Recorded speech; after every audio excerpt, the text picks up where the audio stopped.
This morning on Daybreak, how much of a turnout retailers in the Ozarks saw from the Labor Day weekend. Also, Springfield school board members are meeting today. We'll have a preview of everything they'll be talking about.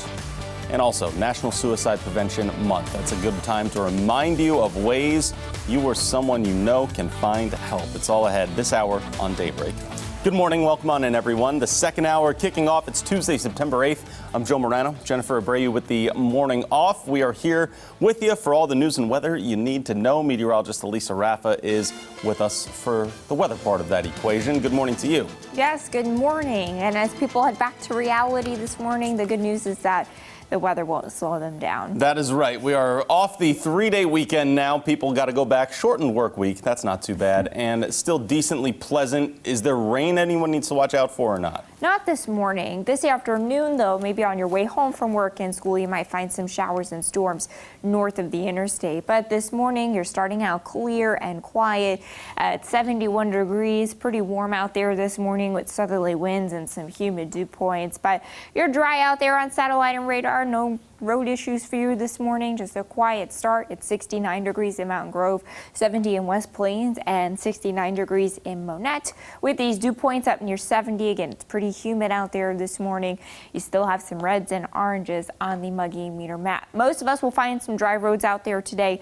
Storm chances healthiest north of the interstate. So if you live in the northern half of the area, you might find a couple of showers and storms with some locally heavy downpours. As the kiddos homeschool today, you'll find sunshine outside your window early, some showers and storms possible later on today with that high up at 89 degrees. So not too bad. A grade of a B by dismissal. Not everyone will get in on that storm chance and things will stay pretty warm and humid. So storms possible to the north and west today. We stay pretty warm tomorrow. Still tracking a really slow, gradual cool down with some rain chances as we head through the 7-day. Details on that coming up in 10 minutes. Joe?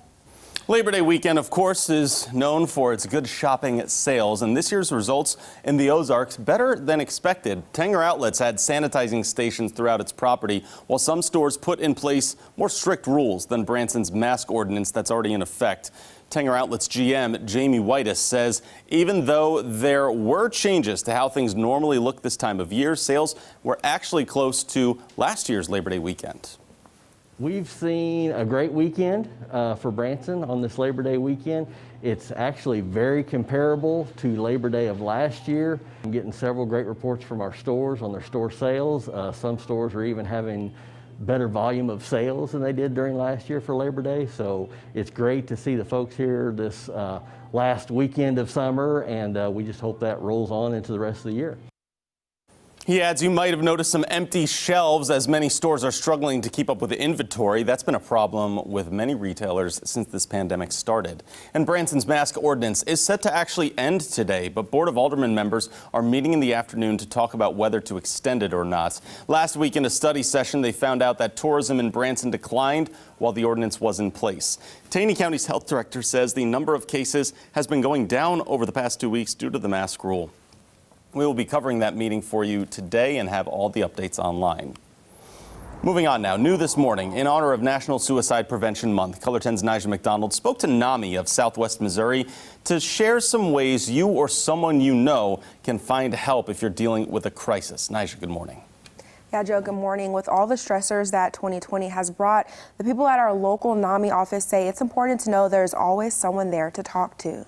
I think we're definitely seeing more people come forward, but we're also seeing our suicide rates increase in Greene County. Stephanie Appleby serves as executive director for NAMI of Southwest Missouri and says suicidal thoughts, much like mental health conditions, can affect anyone, regardless of age, gender, or background. We still have that percentage of individuals that feel like they can't reach out. NAMI is using the month of September to spread suicide prevention awareness. We try and get involved on social media with individuals that are maybe struggling and create a safe space so they feel like that they can come forward and discuss. Appleby says discussing mental health is just as important as talking about COVID-19. We know that masks help. Well, we also know that reaching out for help with depression and anxiety, getting on your medication, those things are important too. NAMI offers peer support to people in crisis. We have about 20 support groups. Some of them are virtual, some of them are here at our our office now. These are people that are running these groups that have a mental illness and are in recovery. NAMI's marketing director, Nick Clinton Elliott, says the group is looking for people willing to share their story to help break the stigma. Even within my own family, there have been 2 suicide attempts. Thankfully, we both survived, but my family doesn't want to talk about it.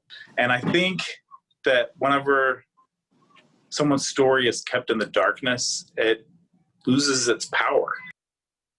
Well, NAMI also offers one-on-one goal setting with certified Missouri peer specialists. You can visit our website at ozarksfirst.com to learn more about the group's resources. Thank you, Nija. To a coronavirus update now for you. Springfield Public Schools are announcing several new exposures over the last few days. 2 people at Jeffries Elementary have tested positive, 1 person at Holland Elementary, and 1 at Delaware as well. In all cases, the district says a limited number of people need to quarantine, and the health department has already contacted them. Springfield School Board members will meet later to check on the 2019 bond project. The district is able to build a new building for York Elementary. Also on the agenda, a partnership with the City of Springfield. Stephen Hall with SPS said he hopes the crossing guard program is able to continue. Our crossing guards throughout the city provide valuable resources and support for our students each and every day. And so we're very proud of that program, the cooperation that we have with the City of Springfield and the vendor that provides those critical services. Crisis followed by the Pledge of Allegiance. City Council will be reading a bill to review the agreement. Also there, a local group is planning to speak again against the mask mandate. Members of the Greene County, Missouri Republican Assembly say they are against the rule, but not against wearing a mask in general. We are not anti-mask. We diss nobody for wearing a mask, for wanting to wear a mask, for feeling like they need to wear a mask. We encourage people who feel like they want to wear a mask to wear a mask. We are opposed to a big tyranny. City Council will also be talking about the rezoning of more than 4 acres of property on South Lone Pine Avenue, improvements to Campbell Avenue and Republic Road, and creating a position for a Director of Diversity and Inclusion for the city. We're starting out with some dry roads on our Color 10 Live Drive this morning. It's still a little bit dark out there, and it is warm and humid with temperatures in the 70s this morning. It's 71 degrees in Springfield. Details on a slow cool down through the rest of the 7-day coming up next. From Color 10 Ozarks First, Jennifer Abreu, Joe Morano, and weather with meteorologist Alisa Rafa. This is Color 10 News Daybreak.